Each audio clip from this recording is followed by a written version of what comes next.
G'day, Aaron from Boostock. A bit of an update on the Mopar. So we're all ready to go, I think. Pinned down some little things. Heat shields on, the fans and radiator are all in. We don't have the correct nitrous pills. We looked on the calculator and not quite where we need to be with that, so we've gone hunting those. I think we've found a solution. The gas bottle's only half full, so we're frantically trying to fill that. That'll get done tomorrow. Everything else is ready to turn key. We put all the fluids in. None ran out yet. Who knew? That's a good idea. Inside, still waiting on the dash. I've just mounted that in just so we can configure it all and get it all going. The computer's neatly stacked on the floor. You got to see I got paperwork everywhere.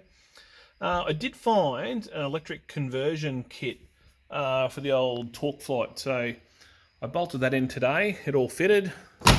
Pretty happy with that. Nothing else changed in the boot. Obviously the nitrous is away getting filled. The tank's still there, all that stuff still going.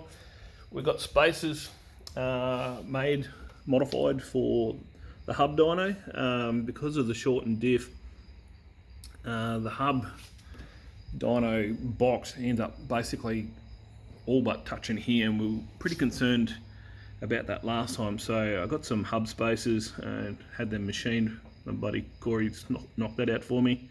Did it last night. So now we're not worried about clearance, so that's good.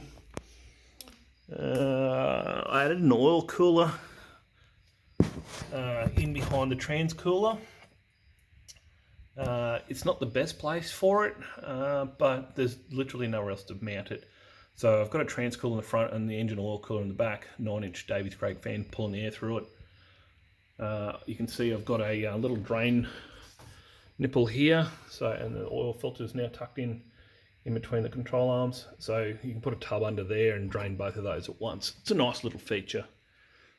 Hey, look, there's my spare torch. In here, nothing else has changed really for now. I upgraded the coolant lines.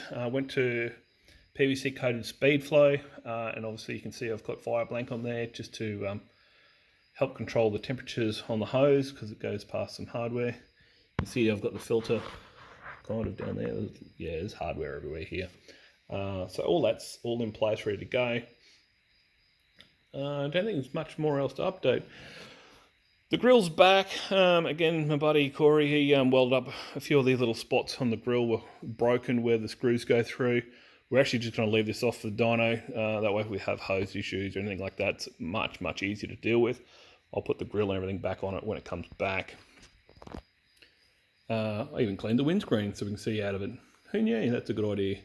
You see, someone's got short legs and there's dust on the roof in the middle, so when I get it off the stands tomorrow, I'll give that a quick wipe over. So we're all looking pretty good. The gearbox has oil, the engine has oil, there's coolant in it. Tail shaft's in. Computer, as I said, neatly mounted on the floor. We'll deal with that later. The shifter's all hooked up. The diff turns, all the bolts are in. All the good stuff. The water pump controller's still neatly mounted in here. Davies Craig box that drives the water pump. It's a fabulous little bit of gear actually. Very happy with that. So we're ready to do a start. Getting very keen to fire this thing back up and test out the new system. So from last time we went up compression from 8.2 or something like that to 9 to 1.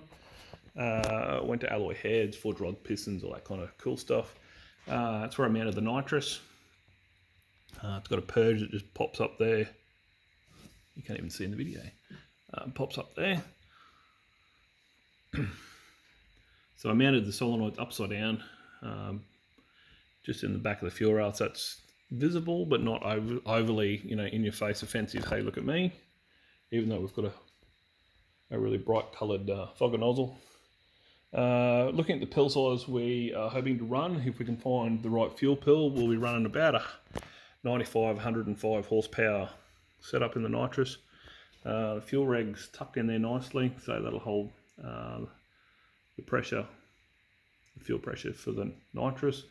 We've got the fuel solenoid, sensor up here, so if there's an issue with the fuel pressure, either on gas or off gas, doesn't matter, it can derate or turn the engine off accordingly, depending on the strategy used. Not much else really to talk about right now. Just tomorrow we load it and send it off to hopefully make some dreams. Like the sticker says, Mopar or no car. Be seniors.